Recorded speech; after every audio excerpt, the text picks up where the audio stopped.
Nick Padone, Coach Riz, Lance Reisland with me here till noon on 92.3 The Fan. I've got this theory that I want to float out for people at 216-474-0092 that Mike Tomlin could have his cake and eat it too when it comes to the Cleveland Browns ahead of this matchup in Week 17 on Sunday. We all remember when the Joe Flacco trade went down, right? And Mike Tomlin delivers that Andrew Berry might be smarter than all of us quip. You remember that, Coach, right? Absolutely. A little shot at Andrew. I think he's got his shot at revenge for Andrew Berry for that trade with the Bengals, because it looks by all accounts the Steelers are going to run away with the AFC North due to lack of other competition more than anything else. The Baltimore Ravens are sputtering. It seems like Lamar Jackson might not even play. Yeah, they're saying doubtful. Tomorrow night against the Green Bay Packers. I mean, if you're listed a guy as doubtful and the game is the next day, like he's probably out against the Green Bay Packers. So that would effectively clinch the AFC North for Pittsburgh.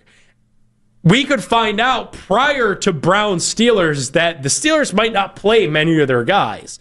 That creates a scenario where it's a tremendously winnable football game for the Browns. Because if you actually look at how the Browns have been playing, like they move the ball against Buffalo. Like they were able to get a couple of first downs. And I know it's so difficult, and I know this probably grinds your gears, Coach, more than anything, because we live in this world of extremes with Browns football because Shedeur is so polarizing, where it's like, even though they did grow, the fact that it was a loss, like, well, then we're looking at Stefanski and we're looking at Stefanski replacements. Because Shadore's DVOA was less than 2 yards, like, people are freaking out, saying that you need to get Fernando Mendoza in here and it's got to be Dante Moore and, like, you absolutely have to move on from this guy. We're quietly, like, they scored 20 points. They did what we've been imploring for them to do. Like, they showed signs of growth offensively. So I look at this and, like, if Tomlin rests his guys, this becomes a winnable game for the Browns because of how stout this defense is, because Shedeur is growing in Kevin Stefanski's offense. And then for all you people that want to tank and that want the number 1 or number 2 overall pick in the draft, well, if you beat the Steelers, you could forget about watching Giants Raiders for your race to the bottom, because effectively you will have played your way out of a top 3 pick with a victory against the Steelers on Sunday. I think Mike Tomlin gets his last laugh at Andrew Berry. The reason why, because he's going to win the AFC North. He's going to get back to the playoffs. He's going to secure his winning season that he cares so much about.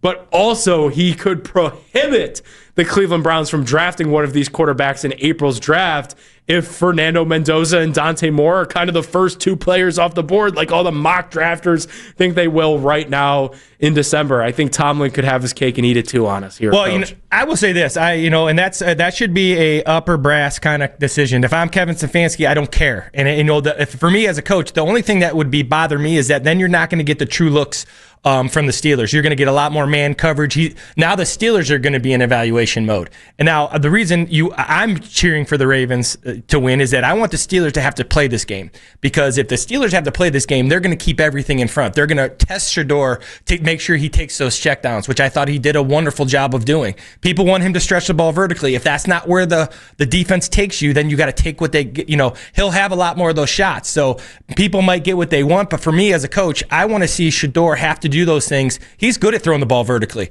Teams know he's good at throwing the ball vertically.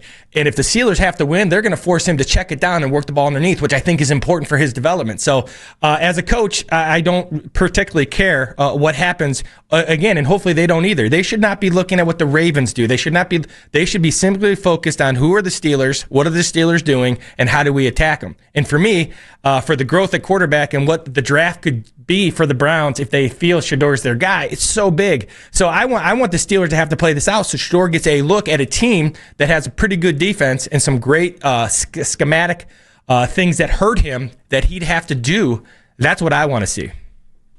I almost wonder, that's probably what the Browns want to see too, right? Because they keep saying that they're in this evaluation mode. Well, like, if you want to get a true evaluation on the guy, you want him playing real meaningful football games. Like, you don't want this to turn into a scenario where like your last 2 weeks of the season are effectively preseason football games. And that was always my fear with this 4-man quarterback thing that they were going to do. Was we've seen this and we've lived through this too many times, where when the losing does stack up, I mean, look at what we've got in front of us here, Coach. Like, this offensive line is completely patched together. They started their 9th different starting offensive line unit against Buffalo. You know, the receivers are what they will. Like, you are right now got multiple guys that we didn't even really have any stock in during the preseason. In Larvidan, who was the preseason hero, and Malachi Corley. This run game, Raheem Rocket Sanders and Travion Williams, who had that on their bingo card. So, like, Shadore's not playing with a full deck. I think that goes without saying.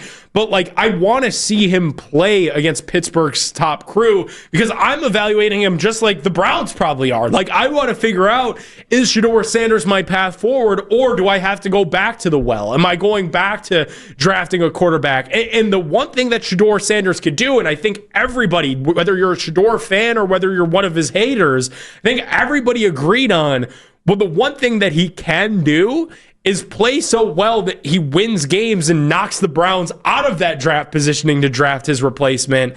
And that's the opportunity that awaits him against Pittsburgh. Like, if you win that game and you play well, you will have another feather in your cap, like the Raiders game, like the Titans game. And even though those aren't great opponents, you'll be able to say, well, I played well. And for the sake of the Raiders game, well, I won. If he beats Pittsburgh, well, I won. I became the first quarterback since, Dorian Thompson-Robinson to defeat the Steelers, and Jameis Winston last year in the snow that beat the Steelers. So, like, I do think this game, even though it is kind of feels meaningless, like, there's still a lot of reason to tune in, because the future of the franchise quite literally could be at stake. Like, to me, it's that impactful long term.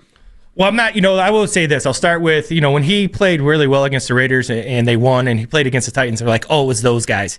I disagree. These are NFL teams. These guys are all really good. So I've been critical of his play and tried to be honest what I see on film. So he played well because he played well. Then you saw what happened in some other games. So what he's learning is that, especially at the NFL level, you got to have some pieces around you.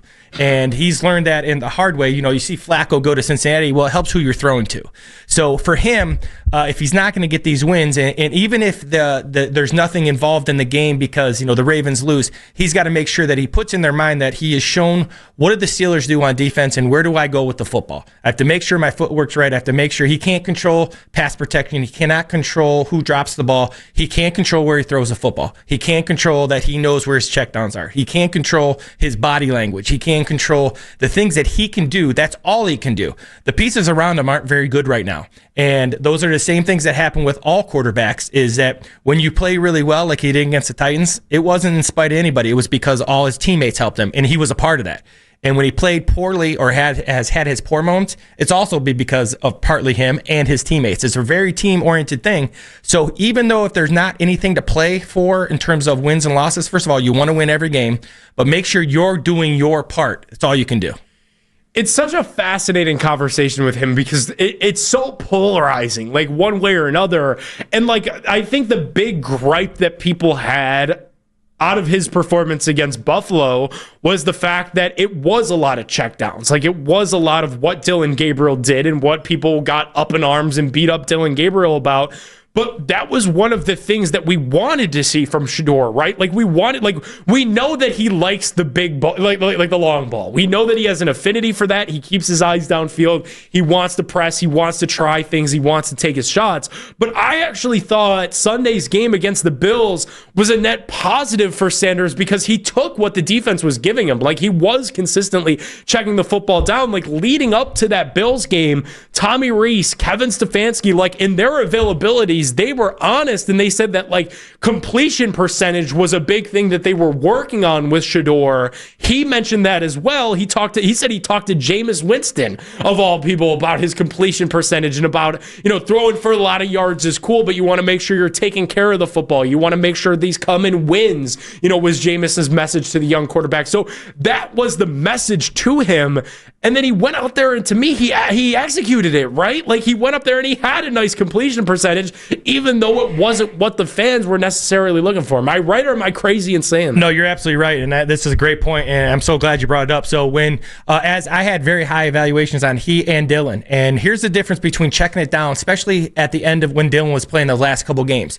When you check the ball down, you're now going to get true coverages. So when Dylan was checking the ball down early, it was because that's what they were giving him. Now, if you take the check down, but there's a vertical concept or a second layer or a third layer open, that's when check downs become, why are you taking the check down? So for Shedeur, when he took the check downs against the Bills said, we're going to force you to check down. So if he was to take the vertical or the deep ball, that would have been a bad decision by him. Even if they go catch it, even if they somebody makes a great play, that's a poor decision. So now if you have the check down but something's open late, deeper, then you take the deeper concept. The Bills were not giving that to him. So I thought he made great decisions. The word I always look, never pass up a free meal, because if you continuously take those free meals, you're going to see those flats being covered. Now you're going to see people jump underneath routes, which are going to open second levels. They're going to open seam routes. They're going to open the hole in cover 2.